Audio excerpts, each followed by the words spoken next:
तो वहीं लोकसभा में वक्फ बिल पास होने पर सांसदों की प्रतिक्रिया सामने आई है। आइए सुनते हैं क्या कुछ कह रहे हैं। अब जो भी वक्फ होगा उस वक्फ प्रॉपर्टी का एक रजिस्ट्रेशन होगा, डीड होगा, उसको वामसी पोर्टल पे अपलोड किया जाएगा और उसके रखरखाव के साथ उसकी इनकम का ऑडिट सीएजी के द्वारा नियुक्त किए हुए रिटायर्ड ऑडिटर्स करेंगे तो कम से कम इनकम बढ़ेगी। एक चिंता का विषय था कि देश में रेलवे और डिफेंस के बाद भारत में सबसे ज़्यादा प्रॉपर्टी वक्फ की थी और इनकम कुछ करोड़।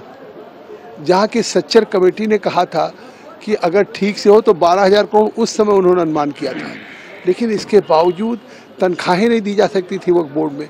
तो आज जिस तरह से सरकार ने कहा था कि हम इस वक्फ बिल को इसलिए अमेंड कर रहे हैं कि जिससे ट्रांसपेरेंट हो और लोगों का इसका फ़ायदा मिले, गरीब को, आम मुसलमान को।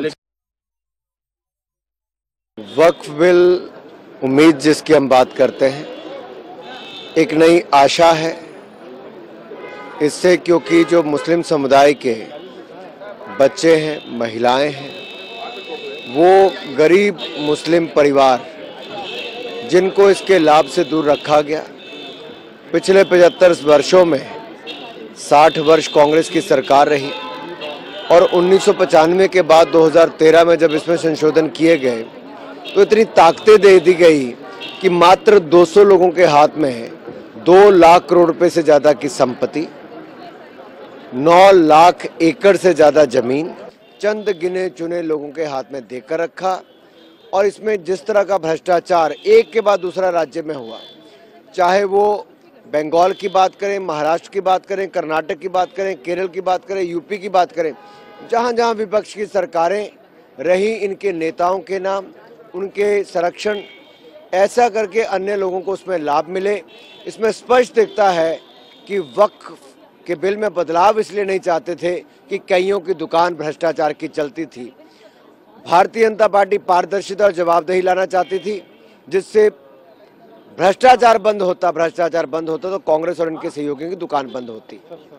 जो कांग्रेस ने 2013 में गलत किया था तुष्टीकरण को लेकर के, उसका शुद्धिकरण किया गया और गरीबों के लिए, महिलाओं के लिए उसमें सबका स्थान रखा गया है।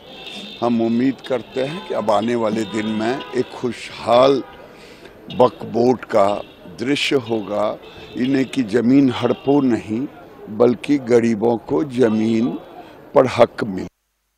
भाई देखिए, कोई समझौता नहीं कर रहा और ये बात ना विपक्ष को भी अब समझने की जरूरत है कि अगर किसी की बेहतरी के लिए अगर कुछ किया जा रहा है, संशोधन किए जा रहे हैं, तो उसको भी ईमानदार तरीके से विपक्ष सुधारे ना।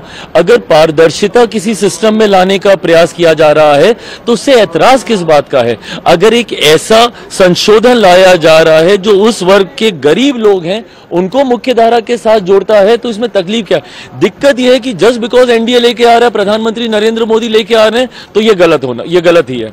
और हर बार सिर्फ इसका विरोध इसलिए करो क्योंकि एनडीए की सरकार लेकर आ रही है। और विरोध करने का तरीका आप तथ्यों पे कीजिए ना। आज मुझे बता दीजिए कितने ऐसे विपक्ष के सांसद हैं जिन्होंने तथ्यों की बात की। उन्होंने सिर्फ एक जनरलाइज स्टेटमेंट दिया कि मुसलमानों के विरोध में है ये सरकार, मुसलमानों को खत्म करना चाहती है, मुसलमानों को हाशिए पे फेंकना चाहती है। हम लोग के ऊपर भी वही आरोप।